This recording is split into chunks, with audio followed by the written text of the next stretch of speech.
This is Behind the Headlines, with behind-the-scenes analysis on issues affecting Pennsylvanians, sponsored by the Susquehanna Valley Center for Public Policy. Now, here's your host. Hi, from Philadelphia to Erie and from Scranton to Pittsburgh, it's Behind the Headlines.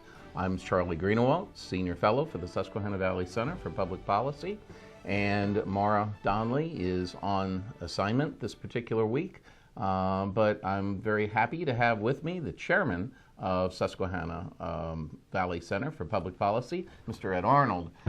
Ed, welcome back to the show for another edition of the Arnold Report. Good, very good to see you, Charlie. Nice to see you. Thank you for joining us. We have a whole host of new questions that have been submitted by our viewers, and I ask all of you again, if you have questions for Mr. Arnold, send them to the email address at the bottom of the screen, and we will put them on the next Arnold Report. We have, I think, a whole show worth of questions for you this particular episode, Ed. Very good. If you're all right with them. But first, can you believe what's going on in Harrisburg? We have a constitutional requirement to have a budget by July 1st. But for whatever reason, in this particular year, we have half of a budget. We have the appropriations, but not the revenues. What do you think of this situation? Well, I think it's pretty crazy that we decide how much money we want to spend, but we don't know how we're going to pay for it. That is not the way you would do it at home. So that, No, certainly not. And actually, under Rendell, we never had a budget on time, so therefore this is sort of normal to work with the Democrats. They generally very rarely want to figure out how to pay for things, but they love to spend. Well, here the interesting thing is you have the Senate, the Republican Senate and the Democratic governor have some common ideas about how to approach revenues, and then the House Republicans, they have some different ideas on how to approach revenues. And will the twain ever meet? I don't know. It'll be interesting. They've set a new deadline for themselves of October the 1st, so perhaps they should consult with you. No, let's put it this way. Obviously, as I keep saying, it's very uncommon sense, and the fact that you are deciding what to spend before you know how you can pay for it is that's pretty crazy. That's sort of backwards. Well, let's start out with the first question from our viewers. The first question is on foreign exchange rates. How can I obtain more information on foreign exchange rates? This person obviously wants to trade foreign exchange. How would they go about getting information, Ed? Well, let's put it this way. Number one, as most places, it's the internet. There actually are 180 currencies in the world. 15 of them are major currencies. And really, if you go to, X number of sites, but one of them I looked at was Currency Connector. It's a very clean site where you list the dollar, and then you can go through a scroll of the 180 currencies, and it'll give you a ratio of those to the dollar. Also, you can get a chart that'll show you the history of what these currencies have, how much they've fluctuated. So basically, that is your simplest way. And if you want to buy currencies, normally you can go to a bank. Within 24 hours, most banks can get you the major currencies. And there is also a company called Travel-Flex, which actually has an office at King of Prussia, but it also does by mail, which would get you currencies, all the currencies probably. That's their business. Mm-hmm. Okay, all right, thank you. The second question that we have is related not to currency, but to the stock market. How can I find the history of a company? If you're a potential investor, you're interested in investing in a company, one or the other, how do you check up and learn the entire history of the company to know if this is a good investment or not, perhaps? Well, first of all, if you're investing, obviously you're doing it through a broker, and your broker would have a tear sheet many times. What's a tear sheet? It's basically a history of the financial history of the country. It gives maybe the 10-year numbers. It gives you some facts on the different businesses, how they're broken down. Okay. It's I forget the name of the company. Like it's an S&P sort of report. But Standard & Poor's. It's not, but it's not. I don't think them, but it's a service like that. Okay. It just does that. But the broker, if it's a larger firm, follows a lot of companies, and so if you're talking about a major company, they would probably also have a detailed report. Mm-hmm. And again, if you actually want the history, you can go on the internet and put the company in, and you can get the history of the company, both financial and just regular, when the company was formed, what its evolution. Mm-hmm. Okay. And you think that will be enough for Yeah, investor. basically, yeah. I mean, yeah, you're going to get, again, most of the time you're going to go to your financial where you're buying and selling it. They will have the information. Okay. Or they can get it. The third question is very timely in light of some of the things that are going on around the country, and I want the viewers to know that we're going to have a future program on the whole the questions that stem out of Charlottesville and what occurred there just a few weeks ago. But this individual wants to know, with all the emphasis on trying to deny the Confederacy ever existed and to rewriting our national history perhaps, or changing it or modifying it, if this person has Confederate currency or Confederate bonds, are they worth anything anymore?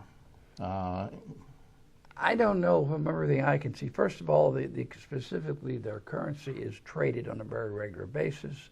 Some of the currency, because again, it's like the condition of it and also the scarcity of it, some are quite valuable.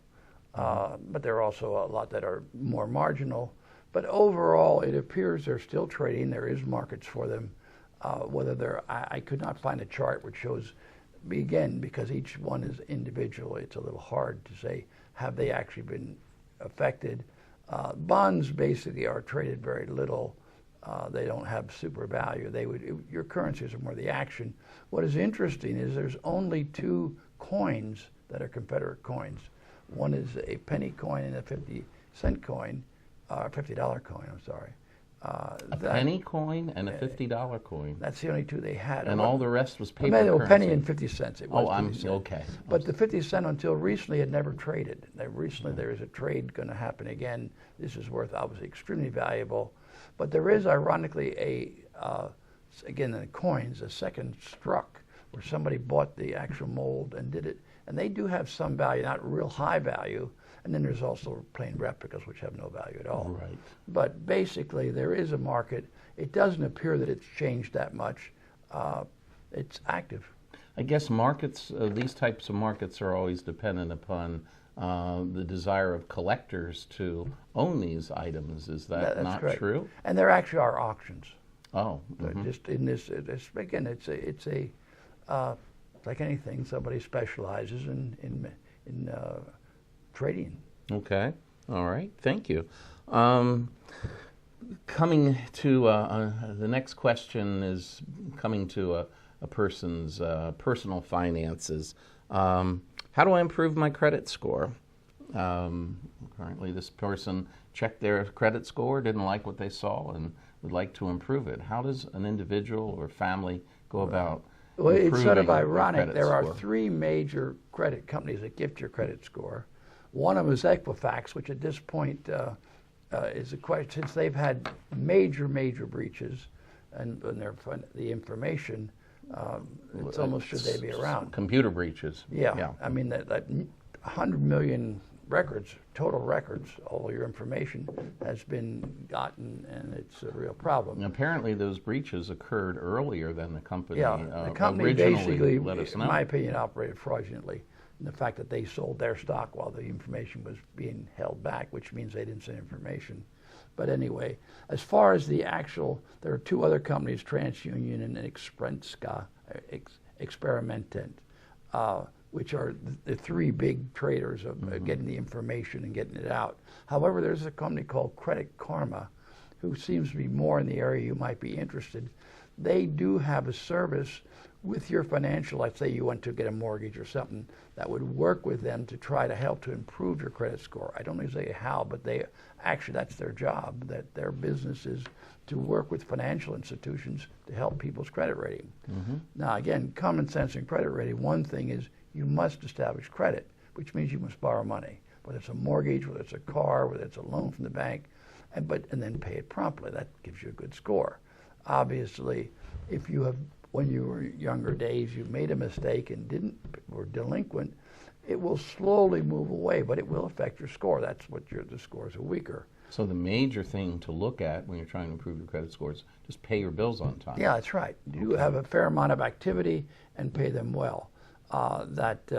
because there's all sorts of public records, liens, and so on, whatever it would be. Your three major services search those, and they'll report them. But there is ways that karma evidently helps you at a certain point. I didn't go into the detail. Well, you have to give your name and join it, and I didn't want to join. But basically, so they would be the one to probably help you to do it. Okay. But Ed, was something that you said just a moment ago, which was surprised us, my family, when my mother had paid off all her debt. She had no mortgage. The car was paid for. She's paid all her bills. She had no debts for several years, and she wanted a new car.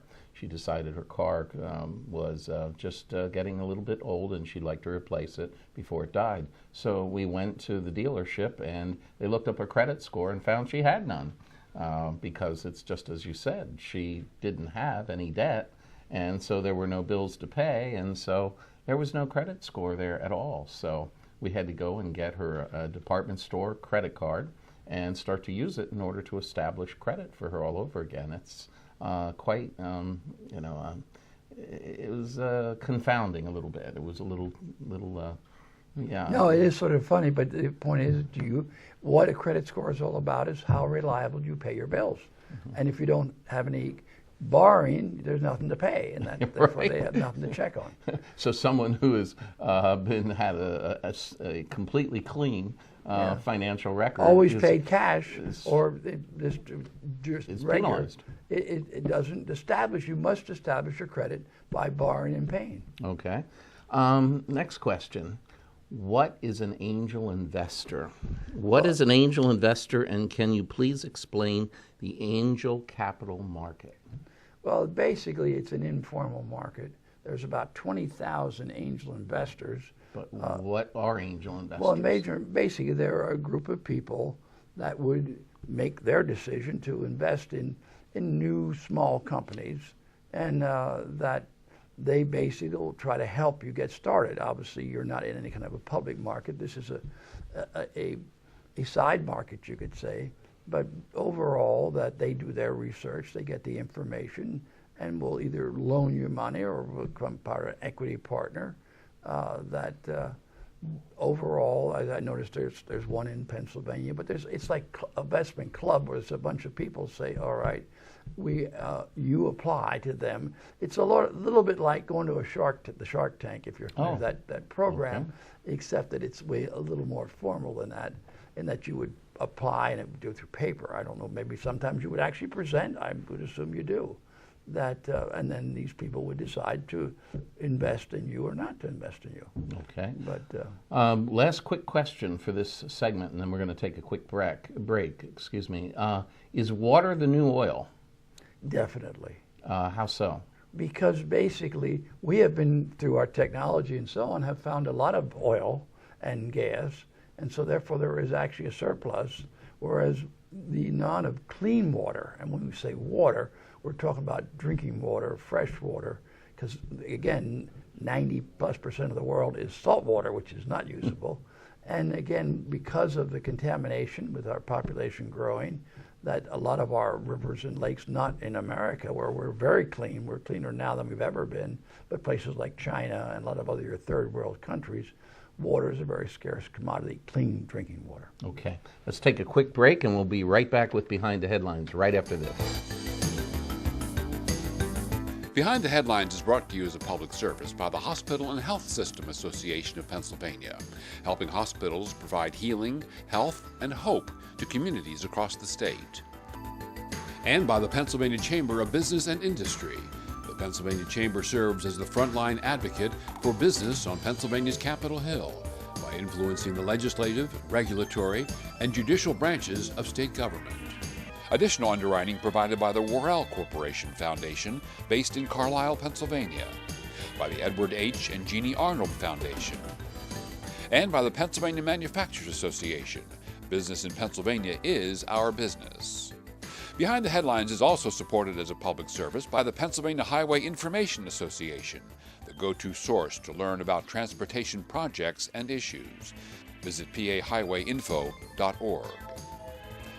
Hi, welcome back to Behind the Headlines. I'm Charlie Greenewalt, and before we continue with Mr. Arnold and the Arnold Report, I just want to alert our viewers to the fact that Susquehanna Valley Center for Public Policy has a brand new website.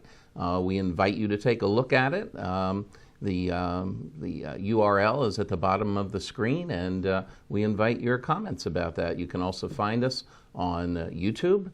You can also find us on the Voice of PA and on Twitter. But get back to us with those comments. Now, Ed, we covered quite a few areas already on finance and economics.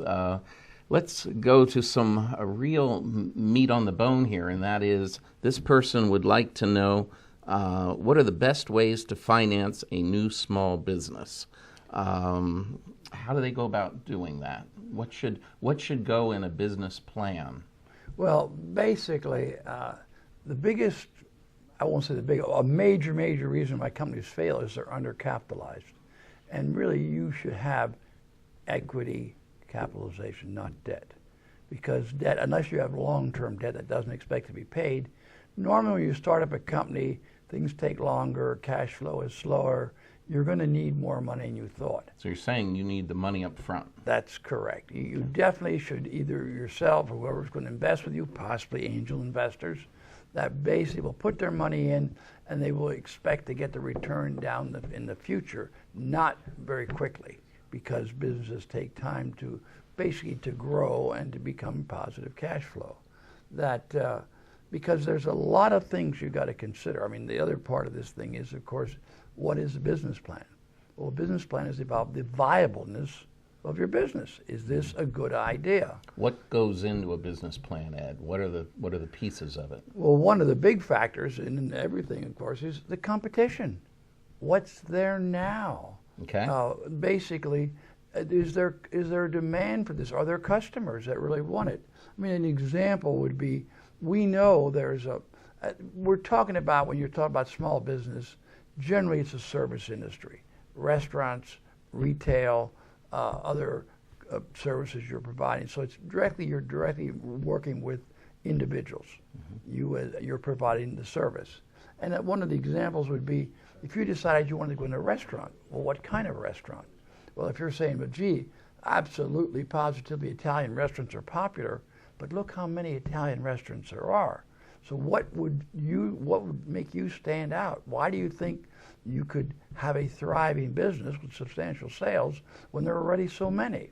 Whereas if you were to decide, gee, I'm going to open a Greek restaurant, and there are no Greek restaurants in the area, now the question is, do your customers really desire this kind of cuisine?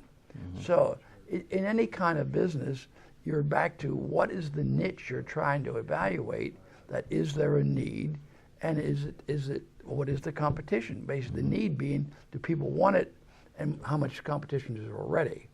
Then, because the thing is, what we're talking about here are sales. Mm-hmm. Obviously, a business, you must generate sales, you're going to have a certain margin, and basically, in the business you're going into, what is the margin? If you're going to go into a grocery store, the margins are extremely thin. If you're in a restaurant, and a lot of other businesses, you're talking about around 10%. But again, unless you're going to have substantial sales, let's say if you had a business that only was going to have $250,000 in sales, that's only $25,000. Is it really the good risk-reward ratio? Does a business plan have elements in it such as possible sources of employees? Well, that's the other thing in our days today, is that overall, what do you need to look at? Well, one of the things, you're right, is employees. Now, you're going to do a lot of the work yourself.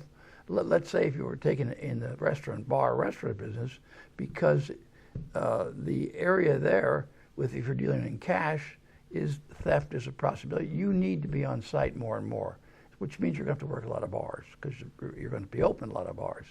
And so, but getting good, reliable employees to show up exactly when you need them, to be productive while they're there, and this is a challenge today. Well, even skill sets. I remember when you had New Penn Trucking and Arnold Trucking and Arnold Logistics, weren't you challenged at one point to find employees who were willing to be mechanics on forklifts? Everybody wanted to be a mechanic on the big rigs, but very few people wanted to work on the forklifts. I think more of the better example would be drivers. Okay. Because basically driving, a lot of it depends what kind of driving operation. You're going to be away from home, and therefore that becomes less desirable.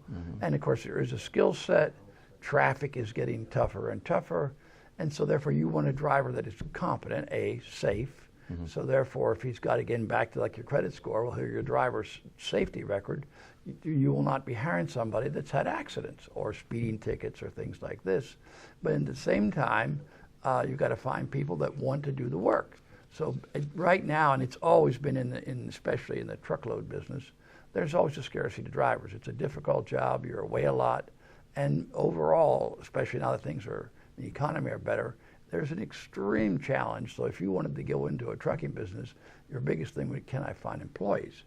But the other part of it, of course, is what we talked about earlier, financing. You've got to have dollars, money must be invested to make money. Well, and this follows up with another question that we have is how much should a small business rely on a credit card? Well, they shouldn't. They shouldn't. Period. I mean, again, back to the original statement, you've got to have equity. And to go back to the rest of your business plan, you need employees. Obviously, you need your capital, but you've also need what are your cost of goods. Can you, with your design and your business plan, produce the product at a cost that it can be sold? If you're going to have a very high-priced product and the customer wants a moderately priced product, you're not going to have any sales. And so therefore, one of those criteria is your occupancy cost. If you have a really prime location, that's a very expensive location. Yeah, you'll do more business, but will you do enough to pay the rent? Vice versa, if you have a nice, inexpensive place on the side road, well, they may not draw enough business because you still have how do people find out. That's why it takes time for a business to get developed, people to know about it. Okay, let's change gears here, and while we still have enough time, we have another viewer that it asks essentially, and it's on the minds of many people, particularly at my age at this point, how much money do I need to retire? Well, that number one, you have to say it is a very complicated question, and a financial advisor probably would be needed. But the things you should look at, number one, people should not be retiring with any amount of debt. You should be debt-free. It's a matter of how much have investment assets, well, how many liabilities you have. And even if you have a big expenditure, a car, is your car going to last you for quite a few years, or again, you're going to go in debt to do that? So so really the first thing is, what is your present lifestyle? And how much is it going to change? Well, if your present lifestyle, this is how much I need to live. Well, once I go to retire, therefore I got to replace that money from my earnings. So really, that's your first area, and then what is going to change? So you should look at your total debts at first. First, you shouldn't have any debt, really. Okay. This idea of retiring with debt, I mean, a lot of people do, and that's where you get into problems, because obviously debt's got to be serviced. That's taking cash out of your pocket. But the other thing is how you're going to change your lifestyle. Okay. Your lifestyle, number one, in everybody's mind today more and more, is health. Well, when you were working, you probably had some sort of employee coverage of part of your health care. Now you're going to have, and again, I would assume to retire, you should wait till you have Medicare, and for that matter, Social Security, which means around age 66. But overall, there is a cost even to Medicare. There's the supplement A, B, and D, and all those kind of things, and they all have a charge. Plus, you need a supplementary plan because they don't cover everything. But there still is out-of-pocket cost. Healthcare is a big item, especially as you get older. Not necessarily when you first retire, but again, looking at our time frame, if you retire at 66, you can expect to live to depends on the male, female, 83 to 86. So therefore, that's normal. And what happens if you live to 95? A lot of people are living very long. Will you outlive your money? So you have to, but again, entertainment. Well, once you have all this free time because you're not working, what are you going to do with it? That if you say, well, gee, I want to travel, I want to do this, then your actually costs when you retire may be higher than your costs when you're working. Now, again, you can make some adjustments. Presently, you have maybe a large home from your family. You downsize, that would lower the cost of occupancy. You might move someplace where it's lower cost to live because utilities are lower, taxes are lower, whatever, as opposed to. But these are decisions you have to make. What do you want to do with your lifestyle? Okay. We have about 4 minutes left in the show. Coupled with that is the question that many people confront as well at retirement age: should I take my pension as a lump sum or not? As a general statement, no. Basically, to assume that you can invest it wiser than the people that's their profession. However, what you should check into is your pension fund that you're getting your money from stable? Is it with a company that is sound and is going to be around, and is it properly vested? Mm-hmm. The other thing you should also look at when you're retirement is that second to die. A lot of times pension plans pay out X dollars to the primary person, but when that person dies, the secondary person gets substantially less. I know your ancestors gave you great genes for longevity. You may see 95. I don't know that my ancestors passed on the same kind of genes. I don't know that I'll ever see 95, Ed. But what else can you tell us about retirement? Any other last thoughts on retirement? Well, basically, I think that is the biggest thing is still your lifestyle, but also your lifestyle from a health standpoint. So your expectations. Your expectations, and really, you've got to take the numbers, but you got to realize inflation. Most retirement, now Social Security is inflation adjusted to a point, and even that, the formula they do is the general cost of living. Well, when you retire, your items that are expensive, like food and certain areas like that, they aren't weighted heavy enough. Your balance of what your expenses are compared to the cost of living. And in most pensions, it's a fixed pension. Okay. In the last minute and a half, I want to talk a little bit about cyber currencies, and we can just scratch the surface in the last minute and a half. As most people in the audience are familiar with Bitcoin, but they're not familiar that there are other cyber currencies. Bitcoin's value soared, and then it went down. Now, just the other day, it recovered $1,000 in one day. What do you tell people who are thinking about investing in cyber currencies, Ed? Basically, I think it's a very interesting investment. You wouldn't put all your eggs in that basket, but a small amount. Now, again, you could say, well, gee, it's the bloom off the rose. One of your cyber currencies, the second biggest one, is called Equilibrium. It is up 200, or actually 300-fold in the last year and a half. So is it going to continue to go up? Well, again, if you look at our own currency in the last 100 years, it's depreciated 98%. So therefore, to say that things can't change, yes, I think cyber currencies are here. They're real. It's not the tulip thing where it's going to go crashing down and eliminate. At the same time, when is the right time to buy? That gets very complicated. And it's somewhat complicated to buy. And you wouldn't buy them to trade generally. You buy them to hold because the cost of trading is quite expensive. Perhaps on the next Arnold Report, we can talk a little bit more in depth on cyber currencies. Yeah, I think that would be a good idea. Very good. All right. Well, thank you for being with us this week for another edition of the Arnold Report. Tune in again next week for Behind the Headlines, and we'll see you then.